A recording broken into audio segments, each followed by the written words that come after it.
सौरभ भैया, साउंड वाले सौरभ भैया थोड़ा नीचे आ जाएं।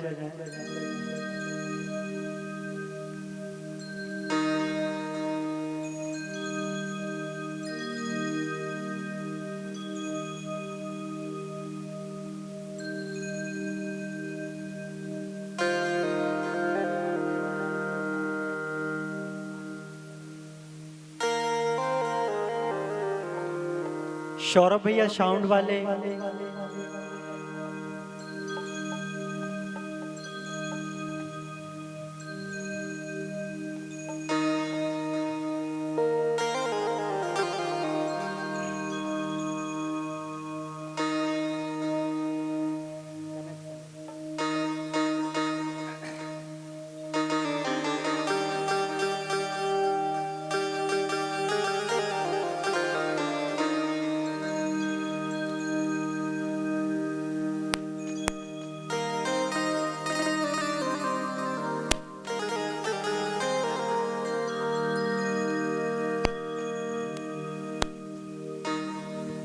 श्री राधे।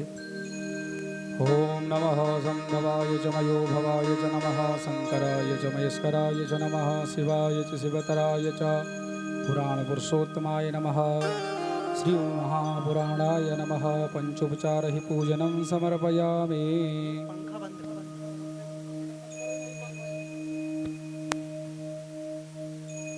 ज्वालामालिन्यै नमः जलक्षगंधपुष्पं समर्पयामि आरार्दिक्यं। सभी श्रोतागण अपने स्थान पर खड़े होकर बड़ी ही श्रद्धा भाव से श्री राधे श्री राधे श्री राधे श्री राधे श्री राधे श्री राधे श्री राधे श्री राधे श्री राधे श्री राधे श्री राधे युको पे दोनों दे दो। श्री राधे श्री राधे श्री राधे श्री राधे श्री राधे श्री राधे। पतली बहुत ज्यादा है, नहीं हाँ भी कर सकते, हाँ भी कर सकते। श्री राधे श्री राधे श्री राधे श्री राधे श्री राधे। थोड़ी युको बेस बेस मोटा। श्री राधे श्री राधे श्री राधे श्री राधे श्री राधे श्री राधे श्री राधे।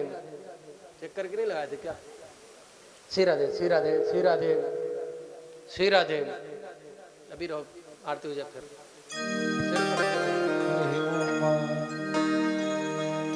जय शिव ओमकारा, भोले भज शिव ओमकारा। ब्रह्मा विष्णु सदा शिव, मेरे भोलेनाथ महादेव। हरे भांगे धारा, ओम हरे हर हर महादेव। एकानन चतुरानन, पंचानन राधे। ओ भोले पंचानन राधे। हंसाशन करुणासन, हंसाशन करुणासन। विषवाहन साधे, ओम हरे हरे हरे महादेव। दो भुज चार चतुरे भुज, दस भुज अति शोभे। ओ भोले दस भुज अति शोभे। तीनों रूप निरखता, शिव जी को रूप निरखता। त्रिभुवन धन मोहे, ओम जय शिव ओंकारा।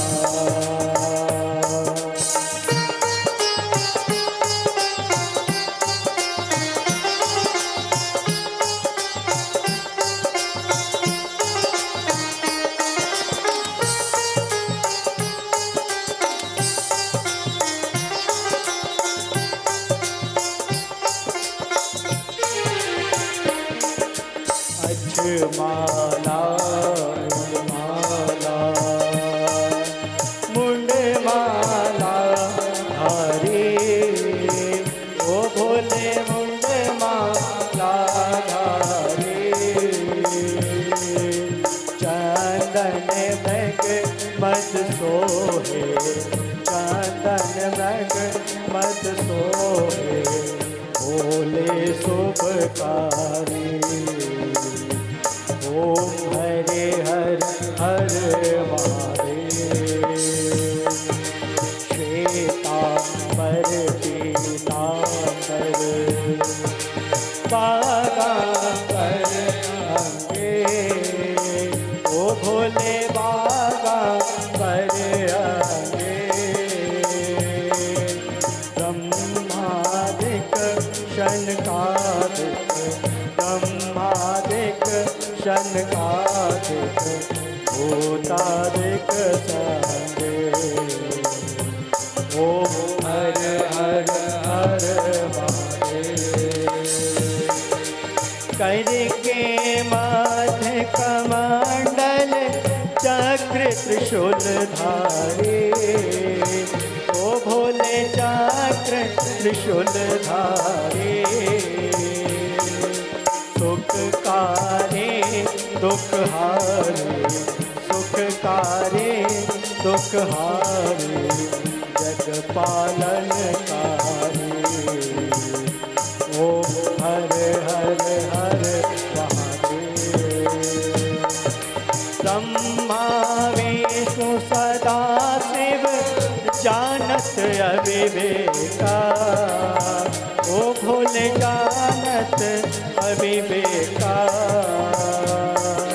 प्रणवाक्षर में शोभित ओमाक्षर में शोभित ये तीनों एका ओम हरे हर हर महादेव त्रिगुणा स्वामी की आरती जो कोई नर गावे वो भोले प्रेम सहित गावे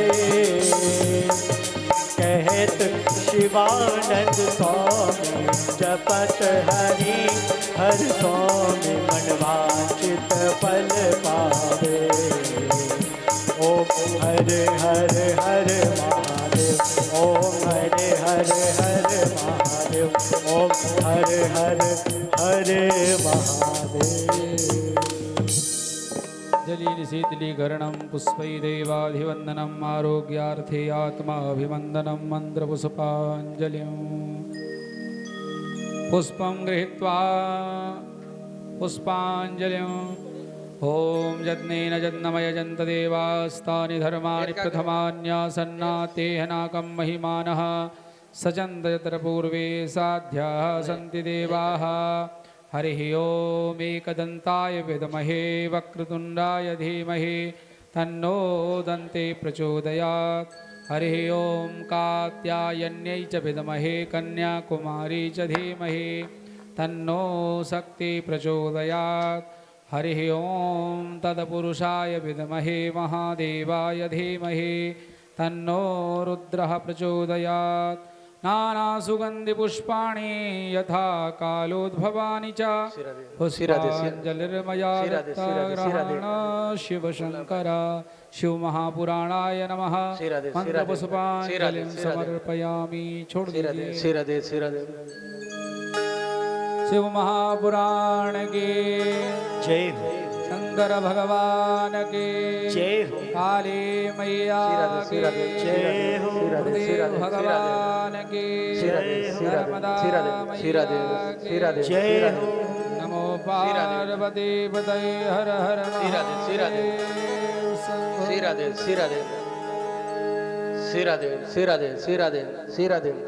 इसको थोड़ी तेज करो। सिरादेव सिरादेव सिरादेव सिरादेव सिरादेव, ये तो ठीक है। इसको सिरादेव सिरादेव सिरादेव सिरादेव सिरादेव राधे राधे राधे राधे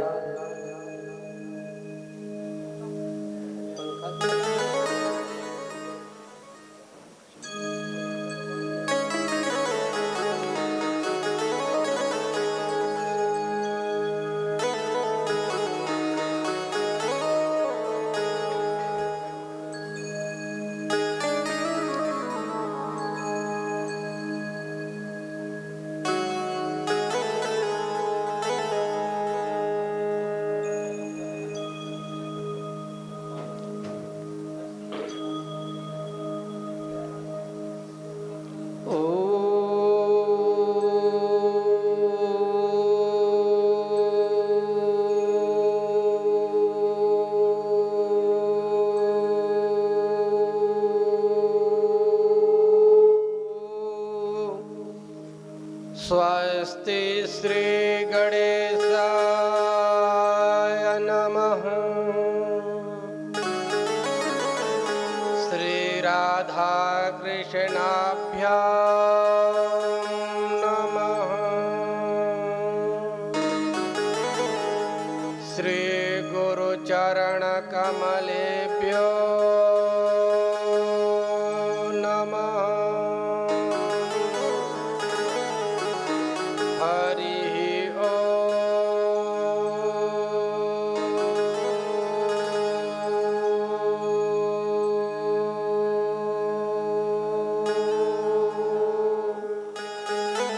नमः परमहंसाय स्वादित चरण कमलं चिन्मकरन्दाय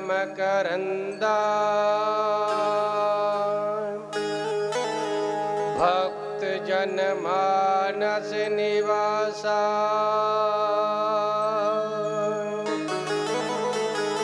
श्री रामचंद्र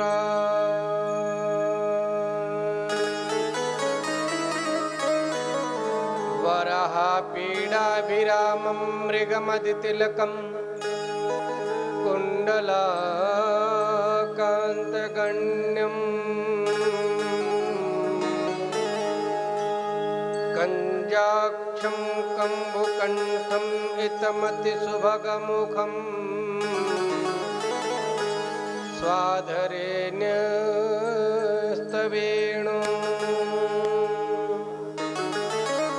श्यामं साम्बं त्रिभङ्गं रविकरवसनं भूषितं वैजयन्त्या वन्दे वृन्दावनस्थं इवति सवृतं ब्रह्मगोपालवेशम् कृष्णप्रियं कलिमलघ्नमनन्तमेढ्यं वृन्दावनान्तपरिशोभितमृत्युदारम् कारुण्यधामकमनीयकिशोरमूर्ते गोवर्धनं गिरिवरं प्रणमामि नित्यम् वन्दे नन्दसुतं कृष्णं वन्दे च वृषभानुजा वृन्दावनं गोवर्धनं वन्दे वृषभसुन्दरा भक्ति भक्ति भगवन्त गुरुं चतुरनामुपये इनके पद बंदन किए नाशत विघ्न अनेन। काली मेरी मात है मैं काली जी को दास जन्म जन्म मोह दे जियो इन चरणों में वास। काली मेरी मात है मैं काली जी को दास जन्म जन्म मोह दे जियो इन चरणों में वास। जय जय श्री राधारम जय जय नवल किशोर जय गोपी चित चोर प्रभु जय जय माखन चोर। शिवे भक्ति शिवे भक्ति शिवे भक्तिर्भवे भवे अन्यथा शरणं नास्ति त्वमेव शरणं मम। भवानी शंकरो वन्दे श्रद्धा विश्वासरूपिणो याभ्यां विना न पश्यन्ति सिद्धा स्वान्तस्थमेश्वर। बोलो काली मैया की जय हो राधा रानी की जय हो वृंदावन बिहारी राज के, जय हो वेद व्यास जी महाराज के, जय हो सुखदेव महाराज के, जय हो संत वैष्णव भक्त चरणारविंद के, जय गिरिराज धरण के, जय नर्मदा मैया के, जय यमुना महारानी की, जय हो गंगा मैया के, जय नर्मदा मैया के, जय हो श्री शिव महापुराण के, जय हो संत वैष्णव भक्त चरणारविंद के, जय जय जय श्री राधे, जय जय श्री राधे, जय जय श्री राधे। श्याम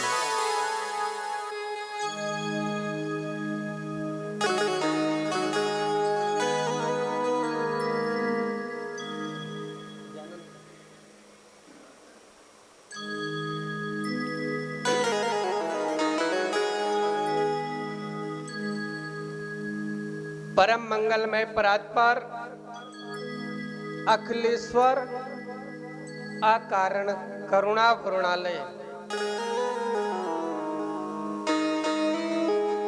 आज आनंद कंद माधव मुकुंद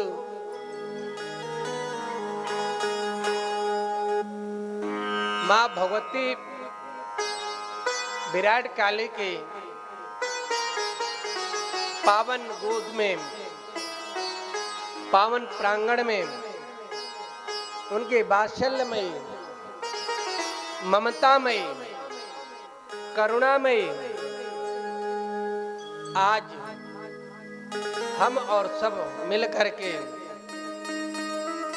श्री शिव महापुराण की कथा को श्रवण करेंगे, मनन करेंगे, चिंतन करेंगे और गान करेंगे। सभी लोग मिलकर के अपने अंतःकरण को पवित्र करने के लिए, वाणी को पवित्र करने के लिए भगवान नाम संकीर्तन करना पड़ता है। जैसे कपड़े में अगर मैल लग जाता है तो कपड़े को मैल कैसे छुड़ाते हैं? कपड़े में मैल लगता है तो कपड़े का मैल किससे छूटता है? कोई पाउडर का इस्तेमाल करते हैं या साबुन के करते ना, तो हमको किसी न किसी कंपनी के साबुन या निरमा का प्रयोग करते हैं, और जब उसका प्रयोग करते हैं तो हमारे गंदे कपड़े जो होते हैं, दाग आदि, वो सब मिट जाते हैं। शरीर में भी अगर मैल होता है तो साबुन के आप ऊपर से साफ कर लेते हैं, लेकिन आपको ये भी पता होना चाहिए कि मेरे अंतःकरण में अंदर भी मैल छपता है, अंदर भी मैल लगता है। और लेकिन उस मैल को छुड़ाने के लिए, उस मैल को दूर करने के लिए मुझे किस वस्तु से, किस साबुन से, किस निरमा से वो मैल छूटेगा? वो मैल कैसे छूटता है? वह मैल तो सिर्फ परमात्मा का नाम लेने से छूटेगा। मेरे गोविंद का, मेरे शिव का, मेरी माँ का नाम लेने से आपके अंतःकरण का जो मैल है वह दूर हो जाएगा, वह मैल साफ हो जाएगा। लेकिन कब? जब सच्चे हृदय से, सच्चे मन से, सच्चे भाव से एकाग्र होकर के बैठ करके जब आप भजन करेंगे, कीर्तन करेंगे, आपके मन में जो ईर्ष्या, द्वेष, कपट आदि है वो भगवत नाम से कीर्तन से खत्म हो जाएगा, जल करके राख हो जाएगा। उसको साफ करने के लिए हम सभी लोग बड़े भाग्यशाली हैं कि हमारे गुरुदेव परमाराध्य जो हम सबके गुरुदेव हैं, वो वही मैल को छुड़ाने के लिए अपने शिष्य भक्तों के अंतःकरण में जो ईर्ष्या द्वेष रूपी मैल छिपा है उसको मिटाने के लिए, दूर करने के लिए ऐसे भगवान नाम कीर्तन और कथाएं कराते हैं और आयोजन कराने का सौभाग्य आप सबको मिलता रहता है। तो आइए हम लोग अपने कड़ रंध्रों के द्वारा और वाणी से भगवान नाम संकीर्तन गाते हुए अपने मन के मैल को मिटाते हैं। बोली शंकर भगवान की जय हो। वो तेरा पल पल बीता जाए, मुख से जप ले नमः शिवाय। तेरा पल पल बीता जाए, मुख से जप ले नमः शिवाय। तेरा पल पल बीता जाए, मुख से जप ले नमः शिवाय। ये अवसर खाली न जाए, मुख से जप ले नमः शिवाय। ओम नमः शिवाय, ओम नमः शिवाय, ओम नमः शिवाय, ओम नमः शिवाय। ये अवसर खाली न जाए, मुख से जप ले नमः शिवाय। तेरा पल पल बीता जाए, मुख से जप ले नमः शिवाय।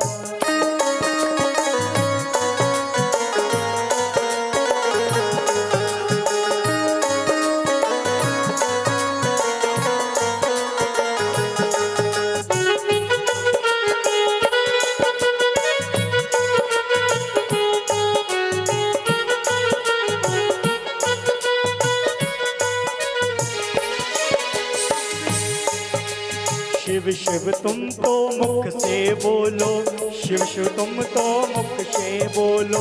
ज्ञान हृदय का पर्दा खोलो, ज्ञान हृदय का पर्दा खोलो। या अवसर खाली न जाए, मुख से जप ले नमः शिवाय। तेरा पल पल बीता जाए, मुख से जप ले नमः शिवाय। ओम नमः शिवाय, ओम नमः शिवाय, ओम नमः शिवाय, ओम नमः शिवाय। तेरा पल पल बीता जाए, मुख से जप ले नमः शिवाय। तेरा पल पल बीता जाए, मुख से जप ले नमः शिवाय।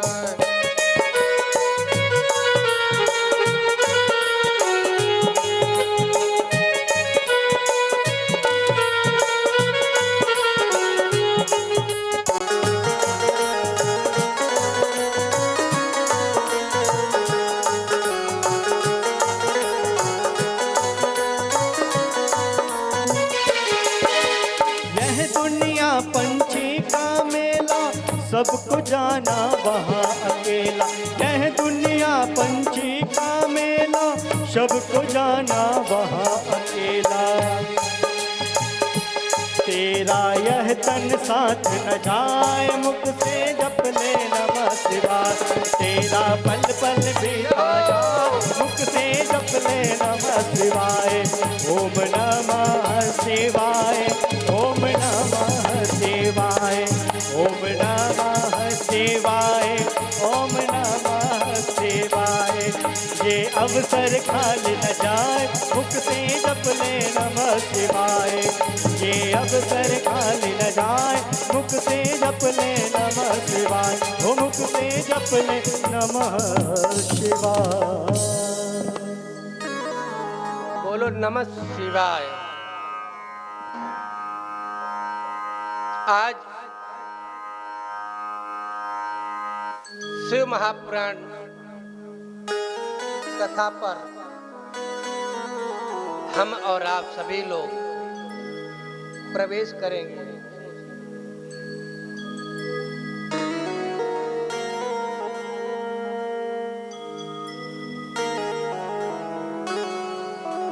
प्रकाश सभी लोग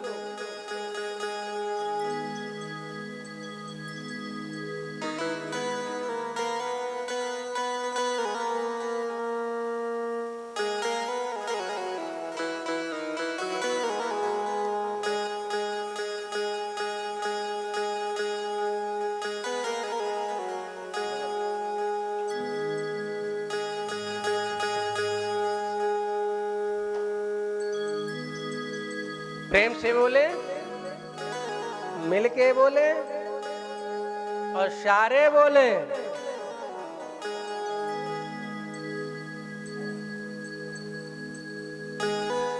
शिव महापुराण की कथा में महात्म में हम लोग आए प्रवेश करेंगे और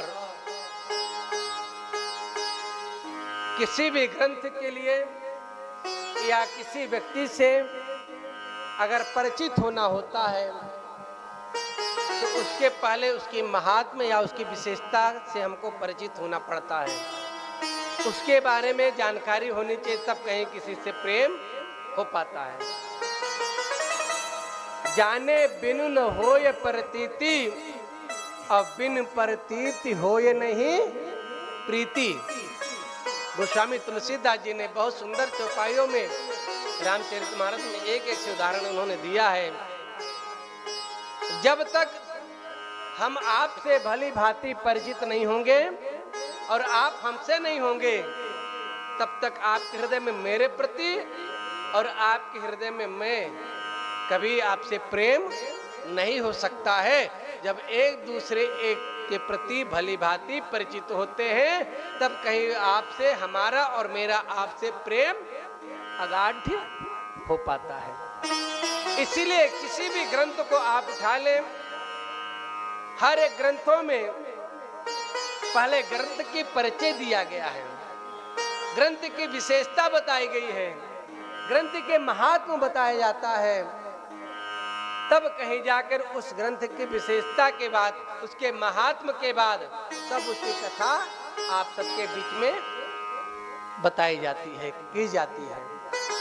ऐसे ही शिव महापुराण की कथा जो है, शिव महापुराण में प्रवेश होने के पहले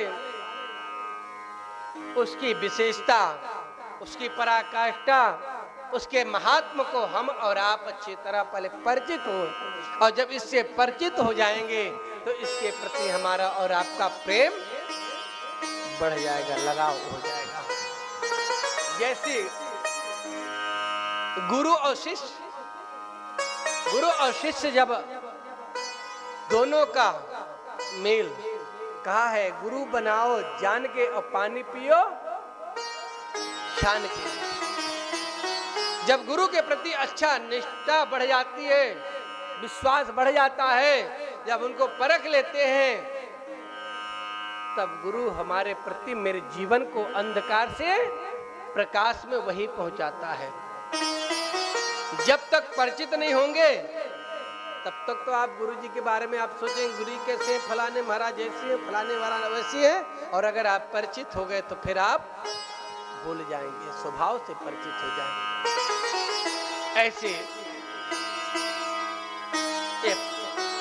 शिव महापुराण में एक बार सोनकादि ऋषि जो थे, गंगा यमुना सरस्वती के तट पर जो संगम था उस तट पे पहुंचे, और जैसी संगम के तट पर पहुंचे और किस लिए, यज्ञ करने के लिए, अनुष्ठान करने के लिए।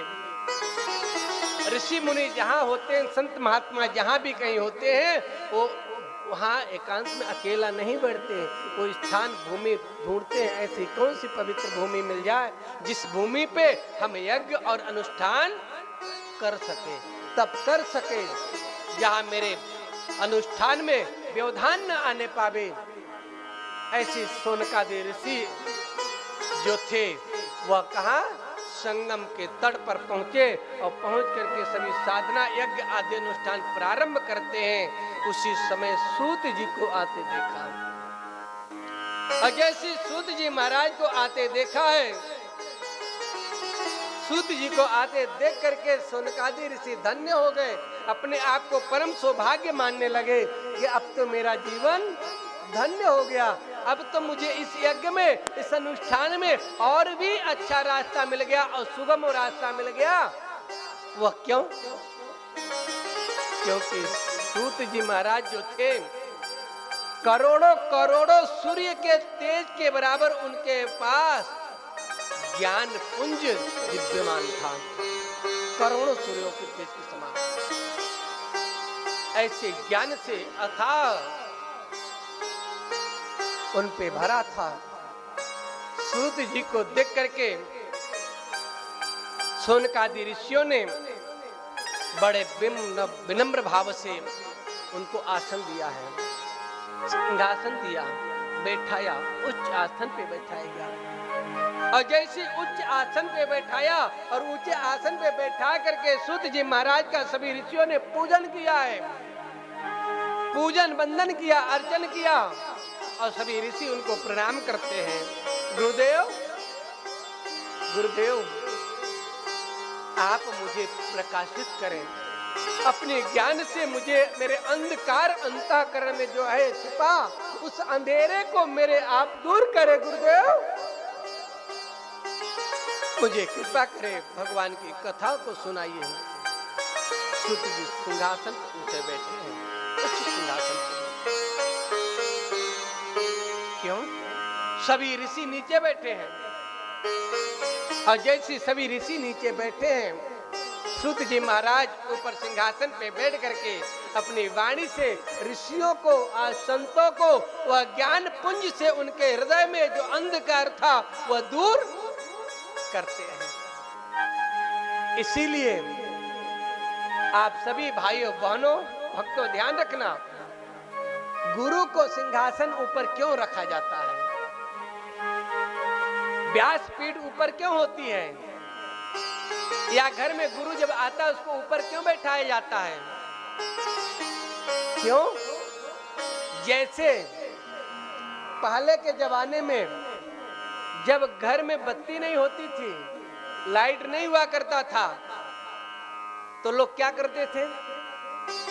रात्रि में क्या करते थे जब लाइट नहीं होती थी तो? हाँ? दीपक जलाते थे, लैंटेन या दीपक। और वो दीपक को कहाँ रखते थे? ऊपर रखते थे। क्यों रखते थे? क्योंकि पूरे कमरे में प्रकाश बना रहे। और अगर उस दीपक को नीचे रख दिया जाए तो पूरे कमरे में प्रकाश नहीं हो सकता। इसीलिए वो दीपक जो जलाते थे पहले, दिया या लैंटेन, उसको ऊपर रख देते थे या लटका देते थे, जिससे कि पूरे कमरे में प्रकाश बना रहे।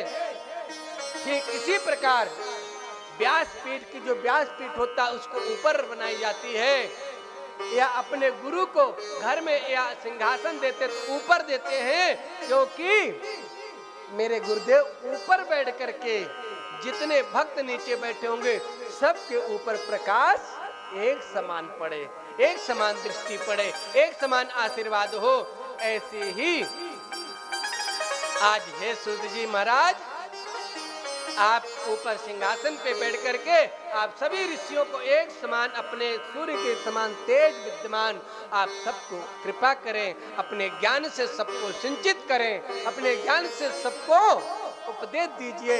इसलिए अपने अपने गुरुओं को, अपने बड़े जनों को, आचार्य गणों को, अतिथि जनों को, जो आते हमारे पूज्य जन, उनको सिंहासन के ऊंचे बैठाया जाता है। और वह क्यों? ज्ञान के लिए, उनका ज्ञान हम सबको प्रकाशित करता रहे। इस प्रकार से सूत जी महाराज ऊपर सिंहासन पे बैठ गए। व्यास आज आदि ऋषि जितने सोनकादि ऋषि वो सभी नीचे बैठे और नीचे बैठ करके निवेदन करते हैं। क्या निवेदन? हे गुरुदेव, आपसे मेरे कुछ उत्तर है, प्रश्न है, आप उसके उत्तर देने की कृपा करें। वह क्या निवेदन किया, अनुरोध किया कि हे गुरुदेव, इस घोर कलिकाल में ये आसुरी प्रवृत्ति के लोग जो हैं ये कैसे होंगे? बड़े ही बलशाली होंगे, बड़े ही अपने आप को ताकतवर होंगे। हे गुरुदेव, ये आसुरी प्रवृत्ति के लोगों को, जीवों को जो है, इनसे सुगम सर्वोत्तम एवं निश्चय उपाय कौन सी होगा? कृपा करके बताइए। और ये भी बताइए गुरुदेव, इस कलिकाल में कलौ किरण भाषिता, इस कलयुग में गुरुदेव ऐसी कौन सी उपाय, ऐसा कौन सा मंत्र है, ऐसा कौन सा भजन है जिसके नाम मात्र से लेने से व्यक्ति का उद्धार हो जाए, मुक्ति मिल जाए? तो गुरुदेव कृपा करके मुझे ये बता, इस कलयुग में ये उत्तम उपाय कौन सी होगी, ये मेरे को सुनाने की महती कृपा करें, महती कृपा करें। जैसे कहा सूत जी ने, महाराज ने कहा, वेदांत सार सर्वस्य पुराणम चैवमुत्तमम् सर्वाघो घोदधारकम् परत्र परमार्थकदम्।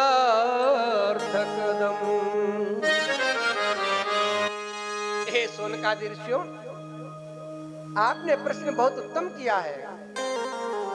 मैं तुमको सबसे अच्छा इस कलयुग में अगर उद्धार चाहते हो तो उसका उद्धार का सबसे उत्तम उपाय बताता हूँ। और मानव जीवन को अगर कलिकाल से मुक्ति चाहता है, उद्धार चाहता है और भगवान की शरणागत को प्राप्त करना चाहता है तो एक साधन है। वो क्या है कि आप सब लोग क्या करें? भगवान नाम संकीर्तन करें, भगवान का पूजन करें, भगवान के मंत्र का जाप करें, आदि आदि। और इसी में कहा कि हे ऋषियों, श्री शिव महापुराण जो ग्रंथ है ये किसने लिखा, कैसे आया?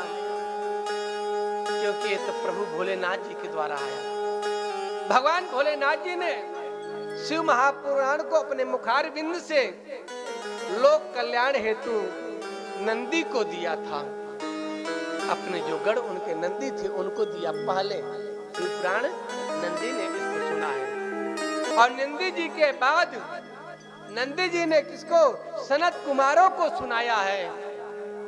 और सनत कुमार जी ने पूज्य वेद व्यास जी महाराज को यह कथा सुनाई थी शिव पुराण की। और वेद व्यास जी महाराज जी ने सुखदेव जी को सुनाया और सूत जी द्वारा, सुखदेव जी द्वारा, सुखदेव जी से सूत जी, सूत जी से हम सब व्यासों के पास, वक्ताओं के पास से पुराण आया है।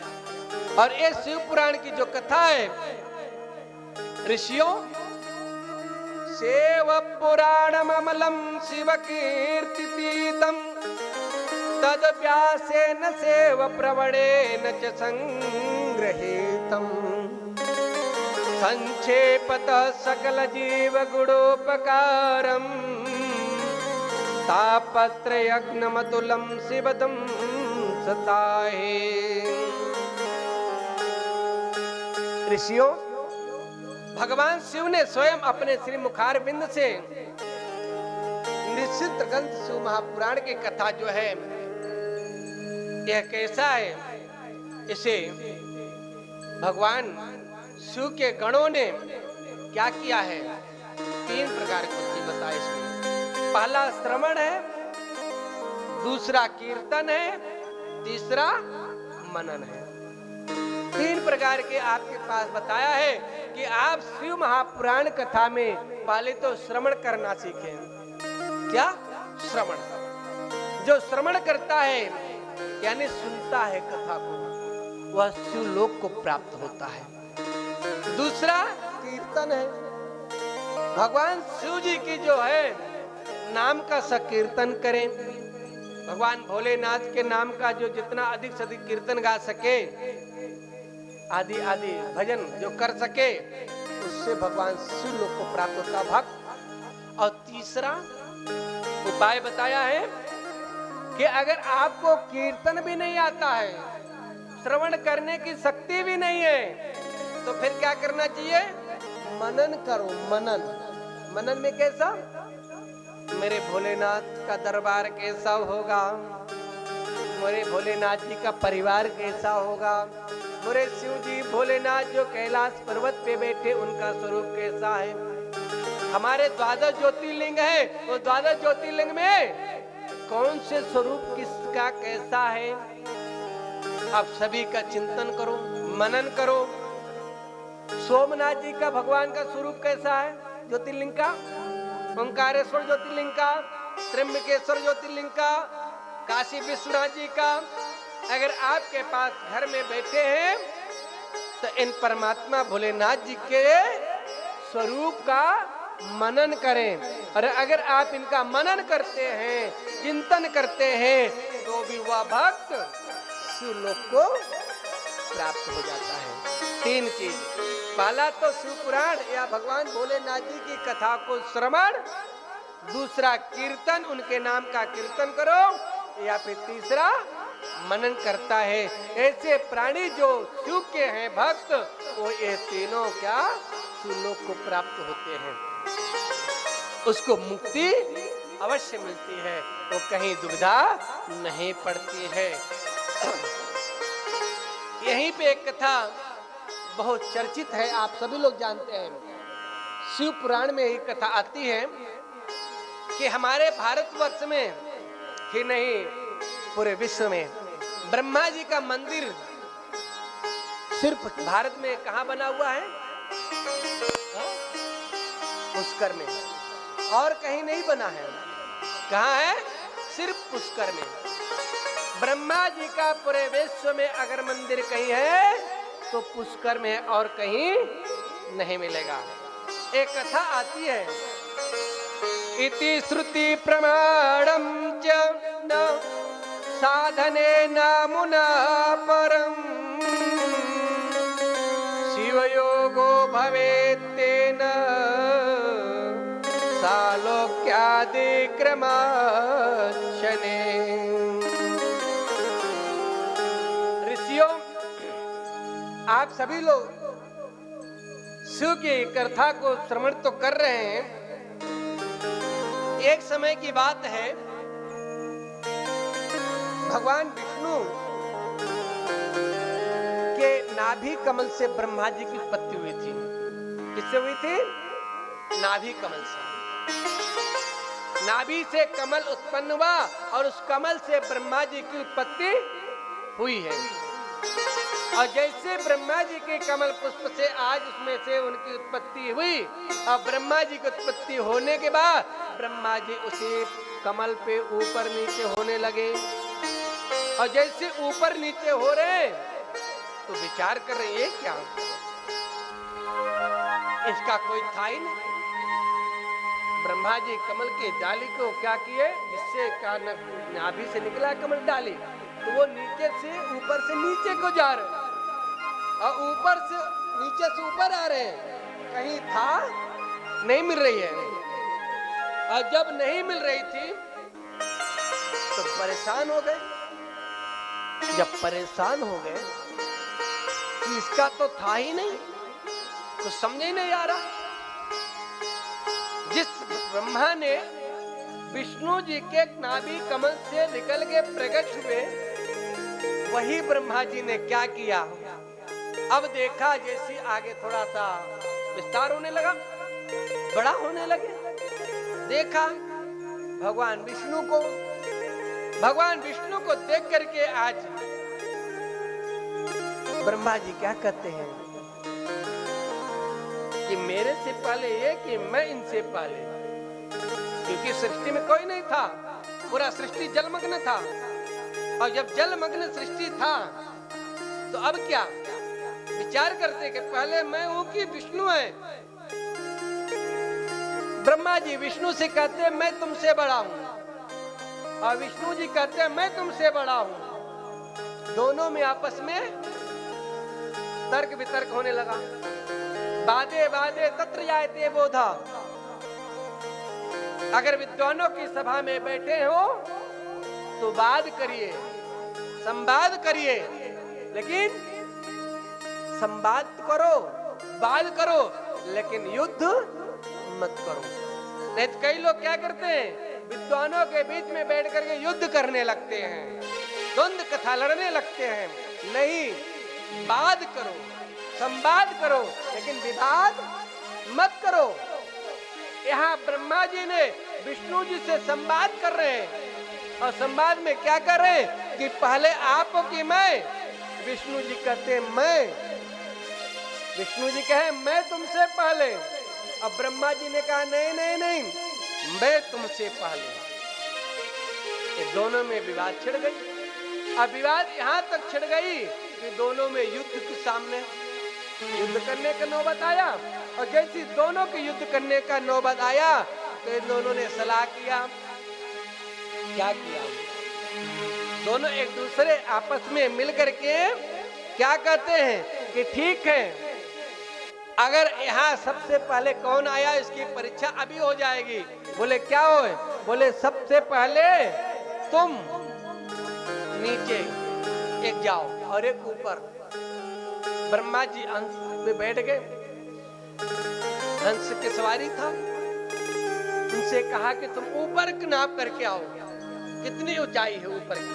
अब मैं नीचे जा रहा हूं, कितनी गहराई है। जो सबसे पहले आएगा अपनी जानकारी लेकर के कि मैं था और आप ऊपर का था नाप के आइए, वो सबसे पहले जन्मा है, आया है। ब्रह्मा जी और विष्णु दोनों ने स्वीकार कर लिए। और जब दोनों ने स्वीकार कर लिया, स्वीकार करके ब्रह्मा जी हंस में बैठे और वो आकाश में उड़ गए।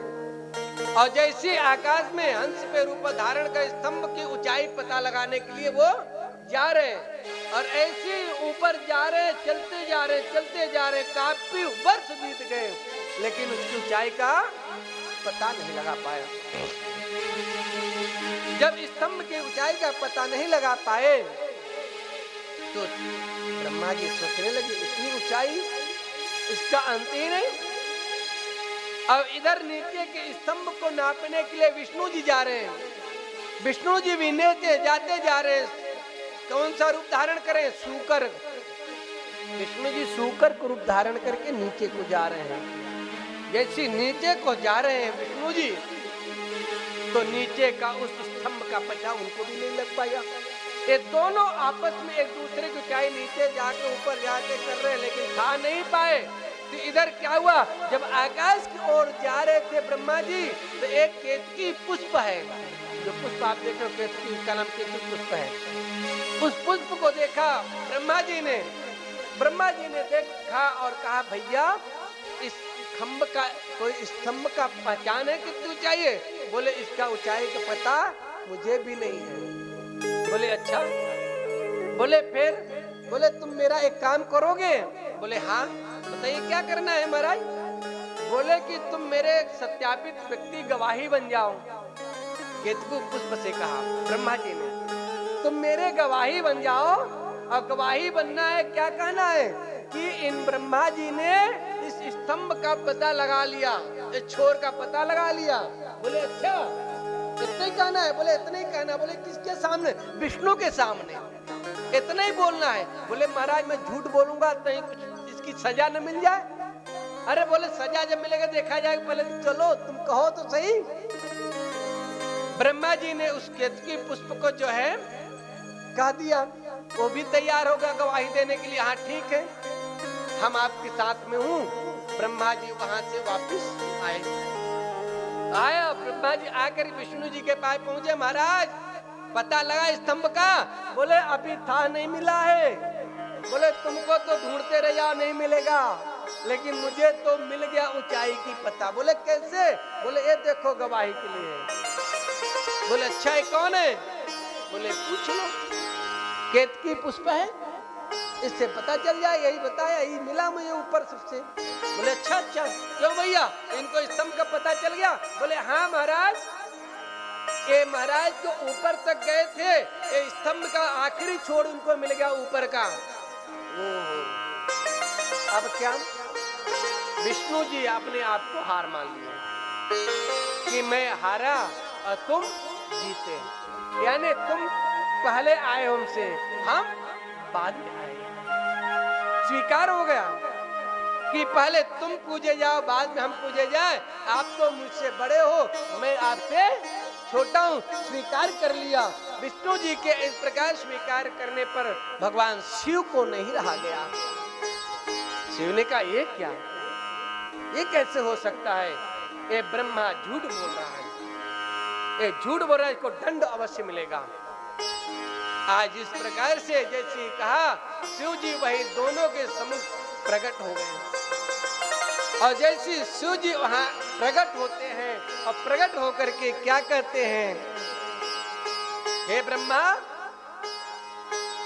तुमने आज यहाँ झूठ बोले हो और तुम्हारे साथ एक केतुक पुष्प जो ये भी झूठ बोला है विष्णु से कि तुमने इस स्तंभ का पता नहीं लगा पाए और आके यहाँ विष्णु के सामने झूठा गवाही दिया। विष्णु सुन करके विष्णु भगवान आश्चर्य में पड़ गए, क्या? भगवान शिव ने कहा इसका अपराध तुमको मिलेगा झूठ बोलने का। बोले प्रभु मेरी क्षमा कर दो। बोले क्या क्षमा? तुमने जिस प्रकार से विष्णु के साथ छल किया झूठ बोल करके, तुमको मैं श्राप देता हूँ कि तुम्हारी पूजा भारतवर्ष में कहीं और नहीं होगी, सिर्फ एक जगह रहोगे, वहीं पुष्कर में तुम्हारा निवास होगा। इसके बाद कहीं भी पूजा तुम्हारी नहीं होगी। शिव जी ने श्रापित कर दिया, सिर्फ एक ही पुष्कर में रहो, आगे नहीं जा पाओगे।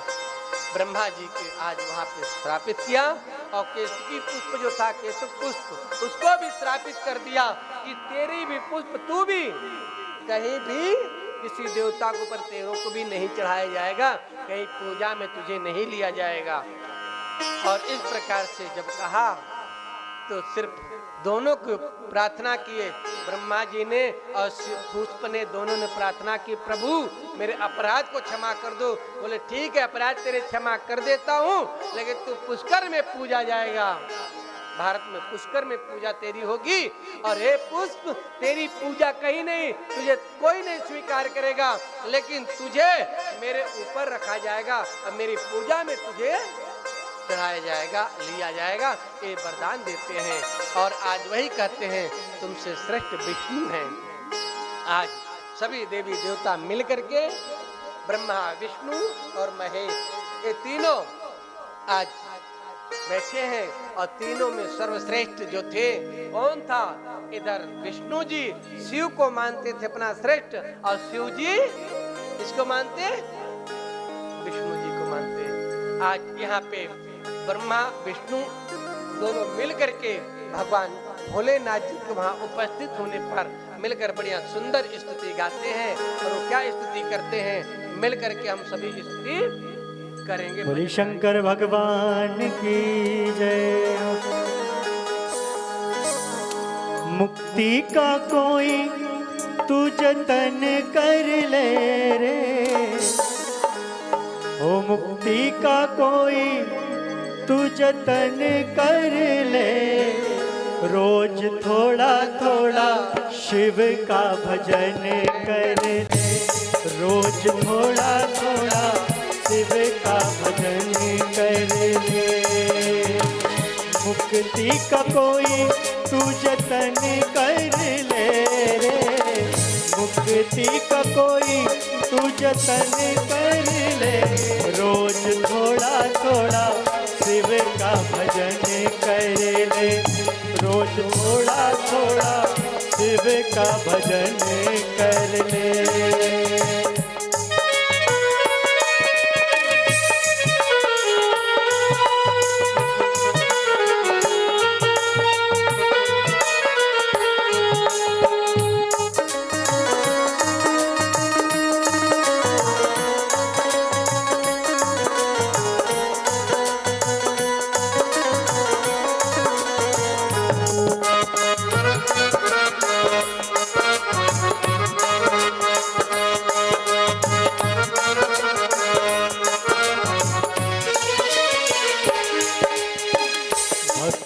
करेगा तो बड़ा ही सुख पाएगा, भक्ति करेगा तो बड़ा ही सुख पाएगा।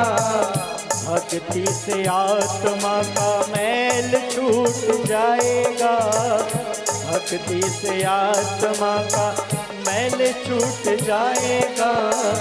आत्मा के साथ साथ मन कर ले रे, आत्मा के साथ साथ मन कर ले रे, रोज थोड़ा थोड़ा शिव का भजन कर ले, रोज थोड़ा थोड़ा शिव का भजन कर ले।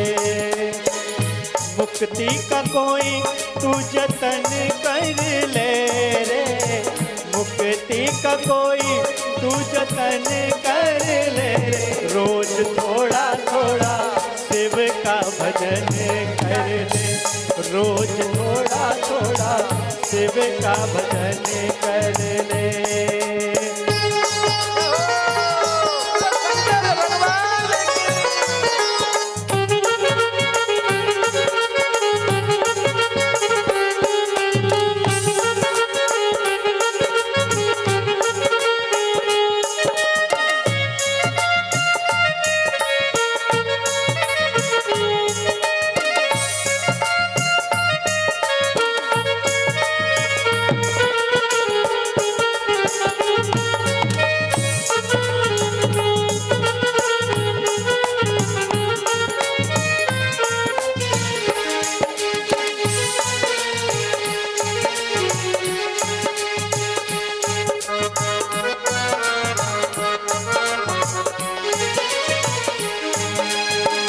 संगत कर अच्छे लोगों की, संगत कर अच्छे लोगों की, दवा मिल जाएगी सभी रोगों की, दवा मिल जाएगी सभी रोगों की। जिंदगी को अपनी चमन कर ले रे, जिंदगी को अपनी चमन कर ले रे। रोज थोड़ा थोड़ा हो, रोज थोड़ा थोड़ा शिव का भजन कर ले, रोज थोड़ा थोड़ा शिव का भजन कर ले। मुक्ति का कोई तू जतन कर ले रे, मुक्ति का कोई तू जतन कर ले रे। रोज थोड़ा थोड़ा शिव का भजन कर ले, रोज थोड़ा थोड़ा शिव का भजन कर ले, रोज थोड़ा थोड़ा शिव का भजन कर ले, रोज थोड़ा थोड़ा शिव का भजन कर ले। प्रेम से बोले राधे राधे। बोलो शंकर भगवान की जय हो। भोलेनाथ जी का अभी कौन सा महीना चल रहा? श्रावण। और श्रावण में कौन की कृपा होती है मालूम है? भोलेनाथ। भोलेनाथ जी के क्या कहना, निराली माया। आज इस श्रावण महीने में पार्थिव शिवलिंग बनाने के बहुत बड़ा महत्व है। कथा में बताएंगे 7 दिन की। शिवलिंग की प्रतिष्ठा कैसी करनी चाहिए? जो घरों में लोग पूजा करते हैं, आप लोग पार्थिव शिवलिंग बनाते हैं, पूजा करने के लिए एक कितने अंगुल के कितने फीट के होने चाहिए जिनको पूजा करनी चाहिए? कथम लिंगम प्रतिष्ठाप्यम कथम वा तस्य लक्षणम कथम वा तस्संभ्यचर्यम देशे काले चके नहीं। शिवलिंग की प्रतिष्ठा कैसी करनी चाहिए और शिवलिंग के परिणाम यानी उनका प्रकार कैसा होना चाहिए? भगवान शिव जी का लोग जैसे मंदिर में प्रतिष्ठित करते हैं तो प्रतिष्ठा कैसे करावे उसका नियम, और साथ ही साथ उनका प्रकार यानी कितने बड़े होने चाहिए शिवलिंग जो आपको घर में पूजा करना चाहिए, और कितने प्रकार के होते हैं शिवलिंग की मूर्ति जो बनती है। इसमें आप सभी लोग कभी मंदिर में या घर में मंदिर बना हो तो शिवलिंग की प्रतिष्ठा कराने के लिए किसी विद्वान आचार्य को बुलाना चाहिए। पहला, किसी आचार्य विद्वान से मिलकर के, ब्राह्मण से मिलकर के शिव जी के मंदिर में अपने प्राण प्रतिष्ठा कराने के लिए उनसे विधिवत नियमावली बनवाना चाहिए कि इनके प्रतिष्ठा कराने के लिए कितनी बड़ी मूर्ति होनी चाहिए, कितनी बड़ी जिलहरी होनी चाहिए, और इसके बाद महाराज इनकी प्रतिष्ठा में किस किस वस्तु की आवश्यकता पड़ती है। किसी ब्राह्मण विद्वान को बुला करके उससे नियम पूछे, और नियम के साथ जब आपके पास लग्न बने, ब्राह्मण विद्वान मुहूर्त निकाले, उस मुहूर्त में शंकर जी को प्रतिष्ठित करना चाहिए। एक तो चल प्रतिष्ठा होती है और दूसरा अचल प्रतिष्ठा होती है। अचल प्रतिष्ठा जब हो जाती है तो उसको उस जगह से हटाना नहीं चाहिए, वो फिर वहीं स्थापित हो जाते हैं, वहीं पूजन होता है। और एक चल जो प्रतिष्ठा होती है ब्राह्मण लोग कराते हैं, उस मूर्ति को आप कभी भी कहीं भी उठा के क्या ठिकाने लगा सकते हैं, यानी शिफ्ट कर सकते हैं, एक दूसरी जगह से दूसरी जगह रख सकते हैं। लेकिन जो अचल होती है उसको नहीं हटाया जाता है। ये ब्राह्मण देवता उस यजमान को विधिवत बताते हैं, पूजन का विधान बताया गया है। और सूत जी बताते हैं कि हे विप्रो, हे ऋषियों, आज जो आपको इनके प्रकार आकार कितने प्रकार के होते हैं, तो इसमें आपको बताया गया है कि भगवान सबसे पहले तो पार्थिव शिवलिंग, कौन से पहला स्थान पार्थिव शिवलिंग के लिए बताया गया कि पार्थिव शिवलिंग को बना करके जो आप इच्छा करते हैं, उनकी पूजा करते हैं, उनको आप अभिषेक करते हैं, तो उसमें जो भी मनोकामना होती है शीघ्र से शीघ्र प्राप्त होती है। पार्थिव शिवलिंग के बनाने का पहला महत्व। दूसरा, आपको पाषाण यानी पत्थर की मूर्ति, शंकर जी के पत्थर की मूर्ति बनती शिवलिंग। अपने इसके बाद लोहे की भी मूर्ति बनती है, रजत माने चांदी की भी मूर्ति बनती है, स्वर्ण की भी लिंग भगवान का शिवलिंग बनता है। और इनको आप नील कोई रत्न होता है, रक्त का बनता है, वेदुर्य का बनता है, मरकत का बनता है, और नवरत्न प्रकार के पत्थर आदि के इन सब चीजों का शिवलिंग बनाए जाते हैं। और ये सब की मूर्ति तो बनाई जाती है। और ये जो पार्थिव शिवलिंग बनाने का विधान बताया है, इसको सबसे बड़ा शुभ मिट्टी कहाँ की मानी गई है? जहाँ की मिट्टी लेकर के पार्थिव शिवलिंग बनाया जाए, उसका अभिषेक करने का पहला स्थान गौशाला का बताया। कौन सा? गौशाला। अगर गौशाला की जहाँ गैये रहती हैं, उस जगह की मिट्टी अगर लाते हैं आप और ला करके उसका पार्थिव शिवलिंग बना करके उसकी अगर अभिषेक पूजन करते हैं, तो उसका फल कई करोड़ गुना ज्यादा मिलता है। पार्थिव शिवलिंग गौशाला की मिट्टी का, जहाँ गायें आपकी निवास करती हैं। दूसरा, किसी नदी का किनारा हो, उस किनारे से मिट्टी लावे, अब मिट्टी ला करके उसका शिवलिंग बनाए, पार्थिव शिवलिंग, उसका फल। और तीसरा, सरोवर, कहीं तालाब आदि कुआं हो, उस जगह का जब न मिले नहीं तो कहीं तालाब हो या कुआं हो, इस जगह का भी मिट्टी ला करके आप लोग पार्थिव शिवलिंग बना करके और इनको आप स्थापित करें। लेकिन इनको कितने अंगुल? 12 अंगुल ऊंचा होना चाहिए। कितना? 12 अंगुल, यानी 12 अंगुल। 12 अंगुल का इनको ऊंचा होना चाहिए। और इसका फल अलग अलग प्रकार के बताया है। और इनको आप स्थापित करके अपने प्राण प्रतिष्ठा करके पार्थिव शिवलिंग का पूजन कर सकते हैं, घर में, मंदिर में, देव आदि स्थानों पे। और इसके बाद विधान ये बताया गया है, पुण्य क्षेत्रे कृतम पुण्यम बहुधा सिद्धि मिच्छति। अगर आप किसी तीर्थ भूमि में जाकर के पार्थिव शिवलिंग बना करके अभिषेक करते हैं, तो आपको उसका पुण्य कुछ कहीं ज्यादा मिलता है। पुण्य क्षेत्रे कृतम पुण्यम और बहुधा सिद्धि मृच्छति, यानी वो पुण्य क्षेत्र में जाकर, जैसे मेरे पूज्य गुरुदेव गए थे, चातुर्मास किया था, कहाँ? सोमनाथ जी, मेरे गुरु जी के प्रिय शिष्य, हमारे गुरु भाई अग्रवाल जी, सत्यनारायण अग्रवाल जी बैठे हैं। ये गुरु जी को मेरे बहुत जगन्नाथपुरी घुमाते हैं और मुझे भी खूब घुमाते हैं तीर्थों में।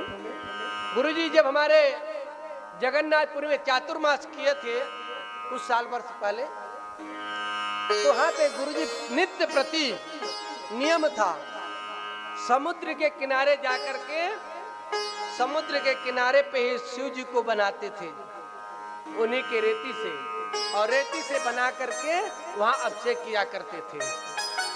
और आप सभी लोग जो जो भक्त गए होंगे, तुझे गुरु जी को भाग लिए होंगे, और जो गया होगा उस तीर्थ में जाकर के आप जरूर शिवलिंग की प्रतिष्ठा किए होंगे और उसमें अभिषेक किए होंगे। और जो एक बार वहां करके आ गया होगा तो समझ लो आपकी मुक्ति संभव है। और वो भी स्थान कौन सा? शिवलोक प्राप्त हो जाएगा। तीर्थ में अगर पार्थिव शिवलिंग बना करके मूर्ति का बना के अभिषेक कर लिया है, उस मनुष्य को, उस प्राणी को इस संसार में भटकना नहीं पड़ता है। वो तो शिवलोक उसके लिए हमेशा खुला रहता है। कुछ गुरुदेव ने अपने शिष्यों के लिए शिवलोक तो पहुंचाए, जितने लोग वहां तीर्थ में पहुंचे होंगे और वहां पे अभिषेक किया होगा, इसीलिए। और वही तीर्थ में जाकर के ये और कहा गया है, तीर्थ में जाकर के दान करने का, पुण्य करने का फल कुछ कई गुना ज्यादा मिलता है। ब्रह्म यज्ञम इति प्रोक्तो वेदस्ध्यायनम भवेत, यानी कहा है वेद पाठ इस मृत्यु लोक में विजय पाने के लिए, मनोरथ को सिद्ध करने के लिए उत्तम साधन अगर कोई बताया गया है तो क्या बताया है? सबसे उत्तम साधन। क्योंकि इस कलिकाल में कहा है कि कलयुग में व्यक्ति को समय नहीं होगा, इस संसारिक प्राणी के पास समय नहीं होगा भगवान का भजन करने के लिए। जो पद्म पुराण में लिखा है ना, यत् फलम नाति तपसा न योगे न समाधिना और तत्फलम लभते सम्यक कलौ कीरेण भाषिता, यह लिखा है पद्म पुराण में। और श्रीमद् भागवत के महात्म्य भी लिखा है कि पहले के ऋषि मुनि कई हजार वर्ष जीते थे, 10-10 हजार वर्ष तक, 20-20 हजार वर्ष जीते थे, तब कहीं भगवान के स्वरूप का झलक दिखाई देता था, उनके स्वरूप दिखता था। अब तो कोई 100 वर्ष जी जाए तो बड़ा भाग्य है, 100 वर्ष में क्या क्या कर लेगा। और 100 वर्ष के लिए भी लोग मनाते हैं भगवान बहुत लंबी उम्र दिया, बहुत लंबी उम्र है, इसमें भी लोग परेशान हैं, इसमें क्या पाएगा। तो भगवान ने क्या किया, एक सुगम मार्ग निकाला भक्तों के लिए। वो सुगम मार्ग क्या है निकाला, अगर देवी देवताओं को प्रसन्न करना चाहते हैं, कोई ज्यादा मेहनत करने की जरूरत नहीं है। आप किसी भी देवता को, या शिव जी को, या विष्णु जी को, या कृष्ण जी को, या हनुमान जी को, या काली जी को, या अपने अपने इष्ट देवता जिसके जो हो, उनको प्रसन्न करने के लिए सिर्फ 5 प्रकार की पूजा है। कितने? 5 प्रकार की पूजा। और अगर आपने 5 प्रकार की पूजा कर लिया तो आप उस देवता के लोक को जरूर अधिकारी हो जाएंगे। और 5 प्रकार की पूजा कौन सी है? पहला तो मंत्र जाप, जिस देवता को, जिस देवी को आप उपासक हैं, उस देवी का आराधना करें, उस देवता के मंत्र का जाप करें। हर देवी, हर देवता का कोई एक मंत्र होता है जो मुख्य देवता का होता, अपना नवाड मंत्र या पंचाक्षर। जैसे शिव जी का नमः शिवाय पंचाक्षर है, काली जी का बीज मंत्र है, शिव जी के महामृत्युंजय भी है, लेकिन पंचाक्षर मंत्र बहुत प्रमुख है, ओम नमः शिवाय, हर प्राणी कर ले। ऐसे अपने अपने जो देवता को भजता है, उस देवता को जो मुख्य मंत्र होता है, महामंत्र, उसका जाप कर ले व्यक्ति, नित्य प्रति अगर जाप करता है तो वो व्यक्ति को कोई दूसरी पूजा करने की जरूरत नहीं है, वो स्वयं सिद्ध हो जाएगा। परंतु उसको ये नहीं कि आज कर लिए और 1 महीने बाद नहीं करें, ऐसा नहीं है। जैसी आज भोजन किया है और कल भी भोजन करना पड़ेगा, परसों भी भोजन करना पड़ेगा, ठीक इसी प्रकार से आज भगवान का भजन किया है तो कल भी भगवान का भजन करना पड़ेगा, परसों भी भगवान का भजन करना पड़ेगा। तो इसी प्रकार से हमको और आपको अपने इष्ट देवता का मंत्र का जाप करना पड़ेगा। तो आप पहले तो मंत्र जाप, पहली पूजा दूसरी पूजा क्या है? होम, अग्निहोत्र होता ना, अग्निहोत्र माने हवन। जो भक्त अपने नित्य प्रति घर में अपने पूजा करता है और जिस देवता का आराधना करता उसके नाम का हवन करे। जैसे कभी आप लोग देखे होंगे कि लोग पंडित लोग, आचार्य गण लोग जाप करते हैं, और जब जाप करते हैं तो उसका दशांश हवन भी कराते हैं, तब कहीं फल मिलता है आपके पूजा का, मंत्र का। तो इसीलिए दूसरी पूजा क्या है? हवन। अपने नित्य घर में, अपने निवास में अगर है, घर में तो भगवान का जिसका जप करते हैं, जिसका अनुष्ठान करते हैं, जिसको आप मन में मंत्र जाप करते हैं, उनके नाम का नित्य प्रति हवन करें। अगर हवन करते हैं तो दूसरी पूजा है। तीसरी पूजा क्या है? दान। अगर आपके पास मंत्र जाप करने की भी शक्ति नहीं है, होम करने की भी समय नहीं है, इस भागवत में यजमान बनने की भी शक्ति नहीं है, कि हम यजमान बनने की शक्ति नहीं, सामर्थ्य नहीं है, अस्वस्थ हैं, तो आप तीसरी पूजा कर सकते हो। दान है लिखा, दान। दान मतलब आप उस यज्ञ में कुछ अपना अंश दे दें, कुछ धन राशि दे दें, कुछ अनाज दे दें, कुछ जो भी आपके अनुसार देखे यज्ञ में हमको क्या देना चाहिए, उस प्रकार से आप उस यज्ञ में आप दे देते हैं दान। तो तीसरी पूजा दान है। दान दे करके भी अपने जीवन को आप धन्य बना सकते हैं। तो आप ये मत सोचें कि हम भगवान के यज्ञ में नहीं पहुंच पाए, हम यजमान नहीं बन पाए, तो मन में ये संशय बिल्कुल नहीं लाना। लेकिन कब? जब आप दान कर दोगे तब। दान कर दिए तो समझ जाओ आप उस यज्ञ के भागीदार हो गए। आपके नाम से भगवान कहीं न कहीं स्थान जरूर देंगे। तो तीसरा है दान, और चौथा क्या है? तप। तप तो कलयुग में बड़ा बिरले है। चौथा जो है तप करना। बता दे कोई करता हो तो।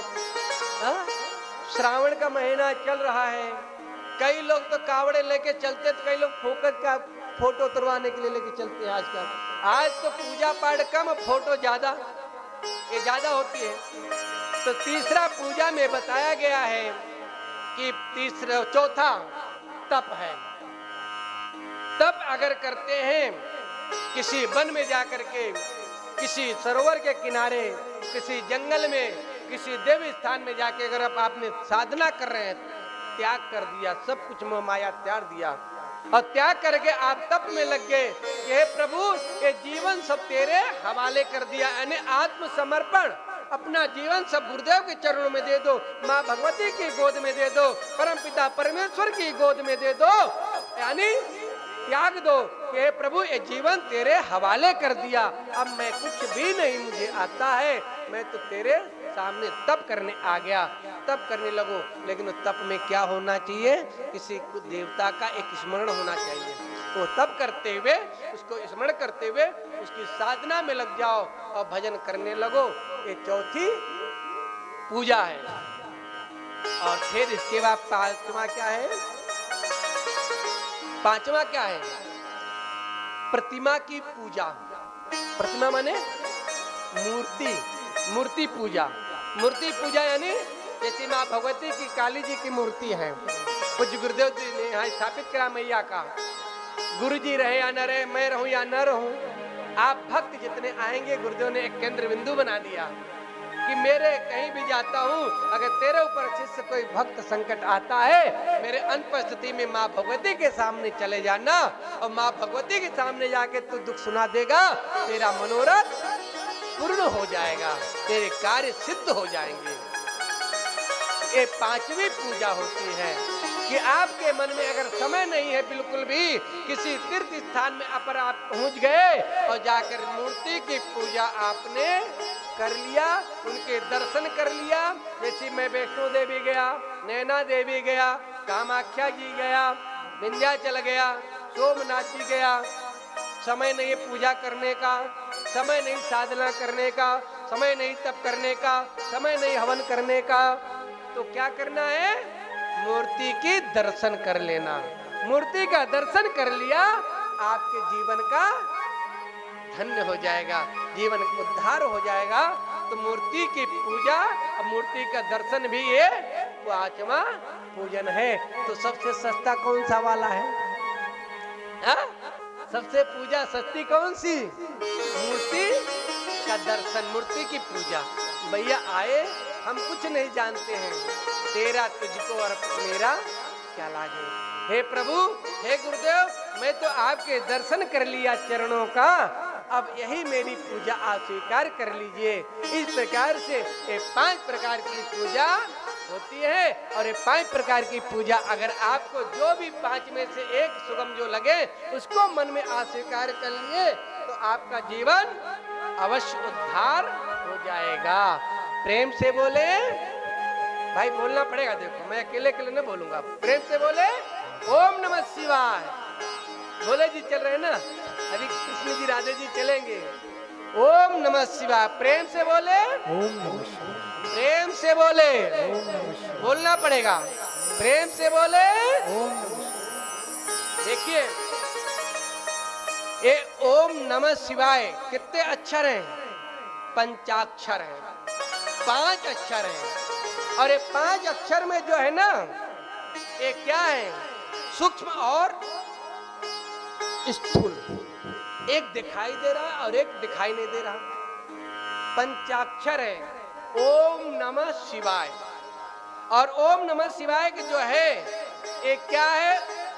अकार, उकार, मकार, बिंदु और नाद, ये 5 है। एक है अकार, दूसरा उकार, मकार, बिंदु और नाद। इससे यह भगवान भोलेनाथ जी का पंचाक्षर मंत्र बना है। और इस मंत्र को जो अपने अध्ययन करता है, जाप करता है, इस प्रणव के स्थान पर आप सभी लोग जो शिवाय नमः, ओम नमः शिवाय, ओम नमः शिवाय का जाप करता है, वो प्राणी, वो व्यक्ति जरूर ही शिवलोक को प्राप्त हो जाता है। शिव को प्राप्त करने में आपको ज्यादा परेशानी नहीं होती है। एक चीज और कहते हुए हम अपनी वाणी को विराम देंगे, क्योंकि 5 बजने वाला, आज थोड़ी कथा विलंब है। आप सभी भक्त जितने हैं, आप यहाँ नित्य प्रति 1 महीने से मतलब यानी 15 दिन हो गए हैं, रुद्राभिषेक पूज्य गुरुदेव भगवान के चातुर्मास के पावन अवसर पर, और गुरुदेव जी का ये चातुर्मास जो चल रहा है ना, ये 12वां चातुर्मास होगा। गुरुदेव को ये अभी जो जनवरी आ रही ना, महाकुंभ, बसंत पंचमी के दिन 12 वर्ष हो जाएंगे गुरुदेव के दंड दीक्षा का, संन्यास दीक्षा का। उसी के उपलक्ष्य में गुरुदेव को 12 वर्ष भी हो गए कंटिन्यू करते करते। हर जगह पे गुरुदेव कहीं न कहीं तीर्थ में, कहीं न कहीं दूसरे स्थान में चातुर्मास करते हैं। इस बार भी गुरुदेव कालीधाम में कर रहे हैं। पहले तो तीर्थम करते थे, लेकिन अस्वस्थता के कारण अब गुरुदेव कालीधाम में चातुर्मास करते हैं। और आज उनके ही चातुर्मास के पावन अवसर पर आप लोग बड़े भाग्यशाली थे और हम बड़े सौभाग्यशाली थे। आप सिर्फ भाग्यशाली हैं। क्या है? आप भाग्यशाली हैं, लेकिन मैं सौभाग्यशाली हूँ। वो भी कैसे कि गुरुदेव के चातुर्मास यहाँ हो रहा है और मुझे उनकी कृपा से मुझे अपनी वाणी को शुद्ध करने के लिए, भगवान की कथा सुनने के लिए और सुनाने के लिए, मेरे वाणी भी, अंतःकरण भी, कान भी, सब क्या कहते हैं? धन। इसलिए आप तो सौभाग्यशाली सुन रहे हैं, हम तो सुन भी रहे और सुना भी रहे। तो मैं क्या हुआ? सौभाग्यशाली। मैं सौभाग्यशाली और आप भाग्यशाली। और आपको सौभाग्यशाली बनना है तो आप भी ऐसे पढ़ें, ऐसे सुनाएंगे कथा, तब सौभाग्यशाली बनेंगे। तो हमको गुरुदेव की कृपा से मैं तो सौभाग्यशाली हूँ कि ऐसे गुरुदेव के चातुर्मास आज कालीधाम में हो रहा है। तो हमको अपनी वाणी को शुद्ध करने के लिए कृपा बनी है और भगवान की कथा को सुनने के लिए, सुनाने के लिए आप सबको मुझे अवसर मिला। आइए कथा में, शिवपुराण में 2 चीज और बताएंगे। भगवान की, शिव जी की जब कथा होती है तो हम लोग त्रिपुंड लगाते हैं। त्रिपुंड लगाते हैं ना। हमारे आचार्य विवेक जी और चितरंजन जी क्या करते हैं? जब यहाँ जितने बैठते हैं यजमान लेंगे और पोत देंगे त्रिपुंड लगाते ना। तो त्रिपुंड की विशेषता थोड़ी बता दूं। त्रिपुंड जो लगाया जाता है, त्रिपुंड में भी दो प्रकार का होता है। भस्म, पहले भस्म बताऊं। भस्म का किसका लगाना चाहिए? पहले भस्म का दिया गया है। दूसरा आजकल तो फिर कोई भी पोत लो, तिलक मस्तक अलग अलग है, लेकिन भस्म का त्रिपुंड लगाना शिव जी यानी स्वयं उनके कृपा होना। और भस्म जो है दो प्रकार का होता है, एक स्रोत भस्म होता है और दूसरा स्मार्त भस्म होता है। और ये जो दो हैं, स्रोत भस्म और स्मार्त भस्म, एक महाभस्म हो गया और दूसरा भस्म हुआ। महाभस्म जो है वो सभी को लगाने का अधिकार नहीं है। महाभस्म सिर्फ कौन लगा सकता है? ब्राह्मण सिर्फ लगा सकता है। ब्राह्मण, क्षत्रिय और वैश्य, ये तीन को लगाने का अधिकार है। किसको? महाभस्म को। ब्राह्मण, क्षत्रिय और वैश्य, ये तीनों को महाभस्म लगाने का अधिकार है और किसी को नहीं। चौथा जो है भस्म, वो बताया है स्त्रियों को और शूद्रों के लिए। ये अन्यथा ने लिखा है, मैं नहीं बोल रहा हूँ, भागवत में पुराण में लिखा है इसको भस्म। ये भस्म जो है कौन सा है? ये जो उबले यानी कंडे, कंडा गाय के कंडे को सुलगा करके उसका राख बनती है और राख बना करके उसको सुंदर छान लिया जाए और छान करके भगवान भोलेनाथ जी को चढ़ावे और वही चढ़ाने के बाद अपने मस्तक पे लगा सकते हैं। वो भस्म होती है। और महाभस्म जो होती है वो सबको लगाने का पात्र वो नहीं होता है, सिर्फ इनको लगाना चाहिए। और वो भी ब्राह्मणों के लिए कि मंत्र उच्चारण करते हुए, मंत्र को उच्चारण करते हुए भस्म को लगावे। और इसको लगाने से, और जो इस भस्म को लगाता है और भस्म लगा करके उस त्रिपुंड को, वह मानो जो रुद्राक्ष का धारण करता है और भस्म को लगाता है, वो साक्षात नारायण का स्वरूप मानी भगवान शिव का रूप माना गया है। और यहाँ यह है कि ब्राह्मण को भस्म जो लगाए, मानो उसको यानी मस्तक पे, कंठ पे, भुजाओं में, हृदय में, पेट में आदि इन जगहों पे ब्राह्मण, क्षत्रिय, वैश्य को लगाना चाहिए भस्म, महाभस्म को। और भस्म तो ब्राह्मण लगा ही सकता है, ये लगा सकते हैं, लेकिन महाभस्म को यहाँ अधिकार है। और भस्म को जो लगाने का बताया गया महिलाओं के लिए, महिलाओं को त्रिपुंड नहीं लगाना चाहिए, त्रिपुंड वर्जित है। ये लगावे तो महिलाएं कहाँ लगाना चाहिए? स्त्रियों को घुटने में, घुटनों में भस्म लगावे और कमर यानी कमर पीठ के नीचे यहाँ पे लगाना चाहिए। अधोभाग में भस्म उचित है लगाना महिलाओं को। लेकिन आजकल महिलाओं भी क्या करते, मस्तक में तिलक लगाती, त्रिपुंड लगा लेती। वो तो अपनी अपनी भक्ति है, अपने अपने भाव है, भगवान तो रिझ जाते हैं। जैसे हनुमान जी के मंदिर में महिलाओं को नहीं जाना चाहिए, कई लोग बताते हैं, सुनते आप लोग भी पढ़ते होंगे, लेकिन सबसे ज्यादा महिलाएं जाती हैं। तो ठीक है, आप अपना कर्म करें, भगवान अपने आप जो होगा देख रहे हैं, उसकी कोई वो नहीं है। तो इस प्रकार से त्रिपुंड हमको और आपको लगाना चाहिए। और ये तीन रेखा जो है त्रिपुंड में, तीन त्रिपुंड यानी तीन रेखा, कई लोग तो पूरा ऐसा पोते 5-6 रेखा होते हैं, उसमें तीन रेखा होनी चाहिए। और तीन रेखाएं जो है, एक उपासना, दूसरा कर्म, तीसरा ज्ञान, ये तीन है। पहले उपासना की रेखा होती ऊपर की, फिर इसके कर्म की, फिर ज्ञान की, ये तीन रेखा होती है त्रिपुंड में। त्रिपुंड में जब खींचे तो तीन रेखा से चौथी रेखा भी नहीं होना चाहिए। इसीलिए कहा प्रथम रेखा आकारवाची है। आकारवाची मतलब ये ऋग्वेद का प्रतिनिधित्व करता है। पहली रेखा ऋग्वेद, 4 वेद है ना, 4 वेद में से ऋग्वेद बड़ा पहला वेद है, उसका प्रतिनिधित्व करता है। और यह इसके देवता कौन है? महादेव है पहली रेखा के। और दूसरी रेखा जो होती है कर्म की, उकारवाची रेखा है। इसका प्रतिनिधित्व कौन? यजुर्वेद करता है। यजुर्वेद जो है, ये जो कर्मकांडी विद्वान लोग यजुर्वेद के द्वारा ही कर्मकांड कराते हैं। तो दूसरा रेखा जो है ये उकारवाची रेखा है, इसका यजुर्वेद प्रतिनिधित्व करता है और इसका देवता कौन है? स्वयं शिव जी है। दूसरी रेखा किसको समझे? शिव जी हैं, भोलेनाथ। और तीसरी रेखा जो है त्रिपुंड की, ये किसकी है? मकारवाची, यानी इसका प्रतिनिधित्व कौन वेद करता है? सामवेद। सामवेद है और सामवेद का प्रतिनिधित्व करता है। और इसका कौन है देवता?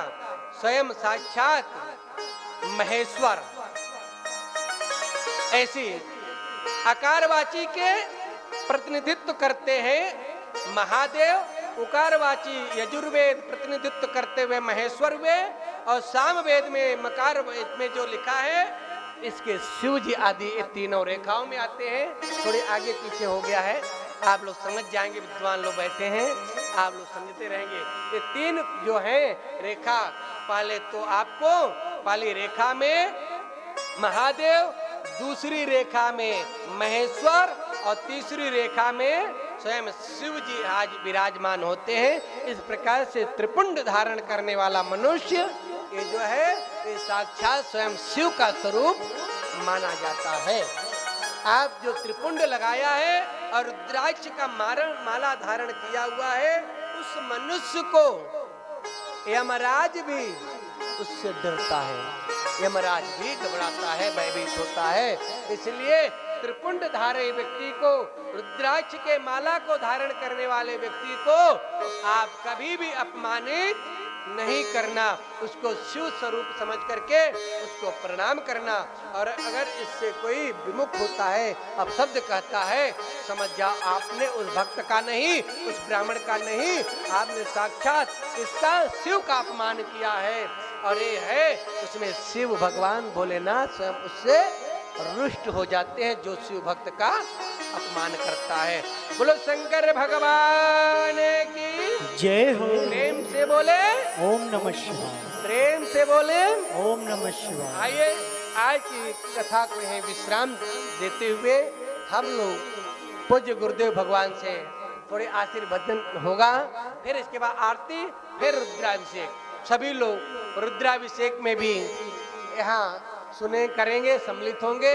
और जो जो भक्त हमारे स्नेही सुजन चाहने वाले जो लाइव यूट्यूब के माध्यम से देख रहे हैं, उनको भी आप सबके लिए भगवान भोलेनाथ से प्रार्थना है कि जितना आप सब लोग यहाँ बैठ करके कथा सुनने में आनंद ले रहे हैं, उतना लाइव चैनल पे देखने वालों को भी वही आनंद की अनुभूति और वही फल मिले। ये भोलेनाथ से मैं प्रार्थना करता हूँ। बोलो वृंदावन बिहारी लाल की जय हो।